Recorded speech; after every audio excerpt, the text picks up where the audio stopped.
ഇത്രയും കാലം നാട്ടിൽ ഒരു കാട്ടാനയോ വന്യമൃഗമോ ഇറങ്ങി ആരെയെങ്കിലും ആക്രമിക്കുകയോ ആർക്കെങ്കിലും ജീവൻ നഷ്ടപ്പെടുകയോ ചെയ്തു കഴിഞ്ഞാൽ സർക്കാരിന്റെ കഴിവുകേട്, പിണറായിയുടെ പ്രശ്നം, ഇവരങ്ങോട്ട് മാറിയാൽ ഞങ്ങൾ ഇപ്പൊ കാണിച്ചു തരാം ഇതിന് എന്തൊക്കെ ചെയ്യണം. ഇതിനൊക്കെ കേമന്മാർ ഞങ്ങളെന്നാണല്ലോ ഇവർ ജനങ്ങൾക്ക് മുന്നിലും ചില മാപ്ര കോലുകൾക്ക് മുന്നിലും അടിച്ചുവിട്ട ഗീർവാണങ്ങൾ.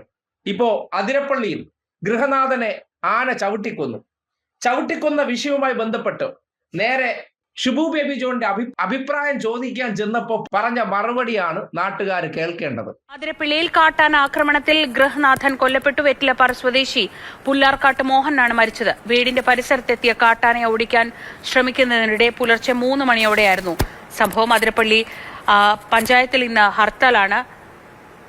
വനമന്ത്രി ഷിബു ബേബി ജോൺ ഈ വിഷയത്തിൽ പ്രതികരിച്ചു. ചീഫ് വൈൽഡ് ലൈഫ് വാർഡൻ അവിടെ പങ്കെടുക്കുന്നുണ്ട്. തിങ്കളാഴ്ച ഞാൻ ചാലക്കുടിയിൽ യോഗം വിളിച്ചിരിക്കുകയാണ്.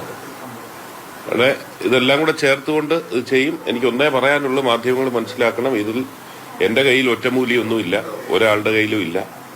ഇത് ദീർഘകാലമായി പരിഹരിക്കപ്പെടാതെ കിടന്നതിൻ്റെ വിഷയങ്ങളാണ്. ഇതിന് പരിഹാരം കാണുക എന്നുള്ളത്, പരിഹാരം ഉണ്ടാകും, പക്ഷെ അതിൻ്റെ ആയിട്ടുള്ള സമയം ആവശ്യമുണ്ട് എന്ന അഭ്യർത്ഥനയാണ്. അയ്യോ, തന്നെ കയ്യിൽ ഒറ്റമൂലിയൊന്നും ഇല്ലായിരുന്നു. ഇത്രയും കാലം ഭരിച്ചവരുടെ കയ്യിലെല്ലാം ഒറ്റമൂലി ഉണ്ടായിരുന്നു. കാര്യം ഈ ആനയൊക്കെ ഇറങ്ങി വരുന്നത് പിണറായി നാട്ടിൽ ഭരിക്കുന്നത് അറിഞ്ഞുകൊണ്ടാണ് ജനങ്ങളെ ഉപദ്രവിക്കാൻ വേണ്ടി വന്നതെന്നായിരുന്നു പ്രചരണം. പോരാത്തതിന് കുറെ ക്യാമറകളെയും വിളിച്ച് ആ മരണപ്പെട്ട ജീവനുകളോട് അനാദരവ് കാട്ടി അതിനെ ക്യാമറ ഫോട്ടോഷൂട്ടാക്കി അതിന്റെ പേരിൽ എന്തെല്ലാം ഉടായ്പകളാണ് കാട്ടിക്കൂട്ടിയത്. മലയോര യാത്ര വരെ നടത്തിയവർ ഇപ്പോൾ പറയുകയാണ്, അയ്യോ ഞങ്ങളെ കൊണ്ട് ഇതിലൊന്നും ചെയ്യാൻ പറ്റൂല, എനിക്ക് കുറച്ചുകൂടെ സമയം വേണം, ഇപ്പൊ ഉണ്ടാവുന്നതെല്ലാം നിങ്ങൾക്ക് വെച്ച് അനത്തിയാൽ മതി, അതിന് മാത്രമേ ഇപ്പൊ അവസരമുള്ളൂ എന്നൊരു മന്ത്രി പറഞ്ഞു വെക്കുമ്പോൾ നിങ്ങൾ ആഗ്രഹിച്ചിരുന്നതും നിങ്ങൾക്ക് വേണ്ടിയിരുന്നതും ഇതാണല്ലോ. ഞങ്ങൾക്ക് ചിരിക്കുന്നവരെയാണല്ലോ വേണ്ടത്. ചിരിച്ചോണ്ട് തന്നെ പറഞ്ഞിട്ടുണ്ട്, ആ വിഷയത്തിൽ അടിയന്തരമായി ഇടപെടാന്നല്ല. ഒറ്റമൂലി ഒന്നും എൻ്റെ കയ്യിലില്ല, ഇനിയും സംഭവിക്കും. മൃഗങ്ങൾക്ക് മുന്നിൽ പെട്ടാൽ നിങ്ങളുടെ വിധിയാണ്. ആ സമയത്ത് സർക്കാരിനെ കുറിച്ചൊന്നും ആലോചിക്കേണ്ട. അങ്ങനെ ഒറ്റമൂലിയായിട്ടൊന്നും അല്ല ഞങ്ങൾ ഇവിടെ ഇരിക്കുന്നത്. അതുകൊണ്ട് ഞങ്ങളിൽ പ്രതീക്ഷ വേണ്ട എന്ന നിലയ്ക്ക് മന്ത്രി തന്നെ കൈയൊഴിയുന്ന ഒരു രംഗം എത്ര മനോഹരമായിരിക്കുന്നു. ഇതിപ്പോ പിണറായി സർക്കാരിന്റെ കാലഘട്ടത്തിലെ വനം മന്ത്രിയാണ് പറഞ്ഞിരുന്നതെങ്കിൽ എന്തൊരു കോലാഹലമുണ്ടായനെ. അന്തിച്ചർച്ചക്കാരും മാപ്ര കോല് തൂക്കുകാരും കൂടി ഇവിടെ ഉറഞ്ഞു തുള്ളിയനെ.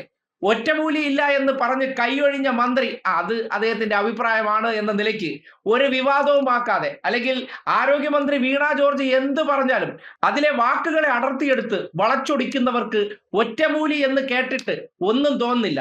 മരണപ്പെട്ട് കിടക്കുന്ന ഒരു ഗൃഹനാഥന്റെ മുന്നിലേക്ക് നോക്കിയിട്ട് ഞാനിപ്പോ വന്നേ ഉള്ളൂ, എനിക്ക് ഇതിലൊന്നും ചെയ്യാൻ പറ്റില്ല എന്ന് മന്ത്രി തന്നെ പറയുമ്പോൾ കഴിവുകേടിന്റെ തുടക്കം എവിടെ നിന്നാണ് എന്ന് നിങ്ങൾക്ക് തന്നെ നോക്കി കാണാവുന്നതാണ്. തിരഞ്ഞെടുക്കപ്പെട്ട ജനങ്ങൾക്ക് പ്രശ്നങ്ങൾ ഉണ്ടാകുമ്പോൾ അങ്ങോട്ട് പോലും പോകാതെ മന്ത്രിമന്ദിരത്തിലിരുന്ന് ഇങ്ങനെ ഒരു അഭിപ്രായം പറയാൻ ധൈര്യം കാട്ടിയ മന്ത്രിയോട് പറയാനുള്ളത്, പറ്റൂലെങ്കിൽ സാർ കളഞ്ഞിട്ട് പോണം. ഒറ്റമൂലിയല്ല, ആ വിഷയവുമായി ബന്ധപ്പെട്ട് അടിയന്തര ഇടപെടൽ എന്തൊക്കെ നടത്താൻ പറ്റുമെന്നുള്ളതാണ് മന്ത്രി പറയേണ്ടത്. അത് പറയുന്നതിനപ്പുറം കാലങ്ങളായിട്ടുള്ള വിഷയങ്ങളാണ്, ഇനിയും ഇതൊക്കെ തന്നെ ഉണ്ടാവുമെന്ന് പറയുമ്പോൾ തനിക്കിതിലൊന്നും ചെയ്യാനില്ലെന്ന് ഔദ്യോഗികമായി ഷിബു ബേബി ജോൺ പ്രഖ്യാപിച്ചു കഴിഞ്ഞു. ബേബി ജോണിനെ ജയിപ്പിച്ച പിതാക്കന്മാരൊക്കെ ഇത് കാണുന്നുണ്ടല്ലോ. പിതാക്കന്മാരെല്ലാം കൂടി ചേർന്ന് സഭയിലെ തന്നെ ഒരാളായതുകൊണ്ട് അങ്ങ് മനസ്സറിഞ്ഞ് ക്ഷമിക്കുമായിരിക്കും.